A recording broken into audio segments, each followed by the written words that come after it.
सर्वे भवन्तु सुखिनः। नक्षत्र से हमें हमारे पांचांग के बारे में मालूम चलता है। चंद्रमा जिस समय हम लोग जब पैदा होते हैं और चंद्रमा जिस नक्षत्र के चरण में विचरण कर रहे होते हैं, तो उस नक्षत्र से संबंधित जो जानकारी होती है वो हमें हमारे लग्न में प्राप्त होती है, हमारे जन्म पांचांग में वो प्राप्त होती है। जैसे कि जन्मकालीन नक्षत्र कौन सा है, उसका चरण कौन सा है, और हमारा जो नाम राशि होगी उस नाम का अक्षर क्या होगा, हम लोग किस पाए से आएंगे, जैसे सोना, चांदी, लोहा।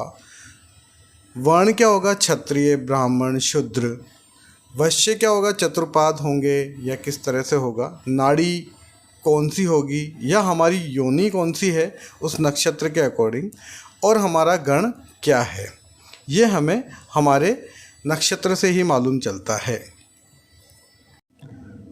और हमारा जो नक्षत्र का कौन सा उसका पेड़ होगा और नक्षत्र के देवता कौन होंगे, यदि हमें हमारे किसी भी बुरे समय में अगर हम हमारे नक्षत्र देव की पूजा करें, उनकी आराधना करें, या नक्षत्र के द्वारा बताए हुए पेड़ का हम लोग पालन करें, उसको पानी दें, उसको सहेजें, तो हमारी कुछ परेशानियां कम हो सकती हैं।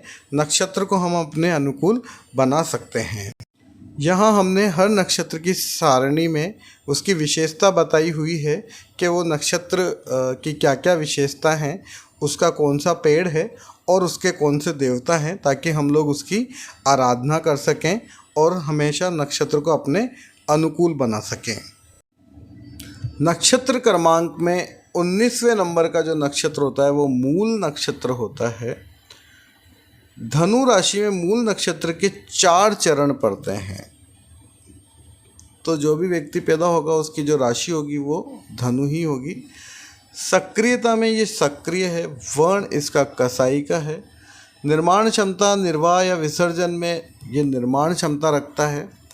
दिशा नीचे की तरफ है। लिंग इसका नपुंसक है। नाड़ी इसकी वात है। 3 तरह की नाड़ी होती है, वात, पित्त, कफ, तो ये वात नाड़ी का है। स्वभाव इसका तीक्ष्ण है, मतलब तीव्र। गुण इसका तामसिक है। योनि इसकी स्वानगी है। वर्ग इसका राक्षस, तत्व वायु का है। दशा स्वामी होते हैं केतु।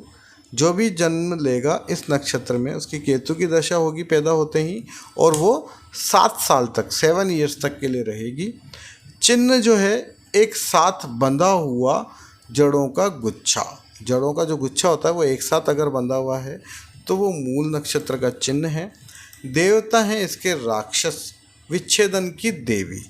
तो हम लोगों को अपने मूल जो नक्षत्र हैं उनके जो देवता हैं उनकी पूजा करनी चाहिए, ताकि समय अपने अनुकूल रहे, विपत्तियाँ कम आए, क्योंकि ये हमारे प्रथम देवता होते हैं।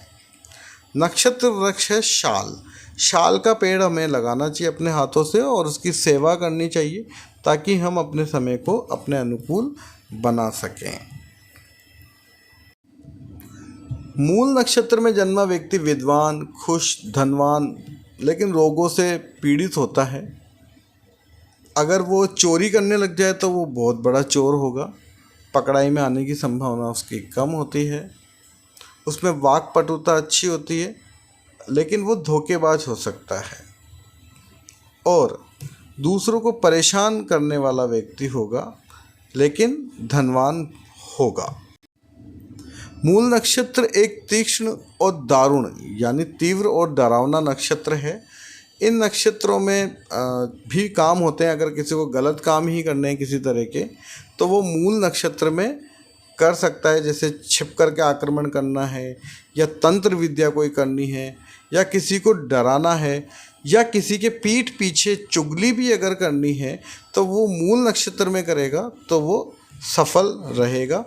क्योंकि एक अधोमुखी नक्षत्र है, तो इस नक्षत्र में पानी की टंकी बनवाई जा सकती है, खनन कराए जा सकते हैं, मंदिर निर्माण कार्य किए जा सकते हैं। इस नक्षत्र के बारे में और भी ज़्यादा जानकारी हम लोगों ने डिस्क्रिप्शन में दी हुई है, आप वहाँ से भी इसको पढ़ सकते हैं।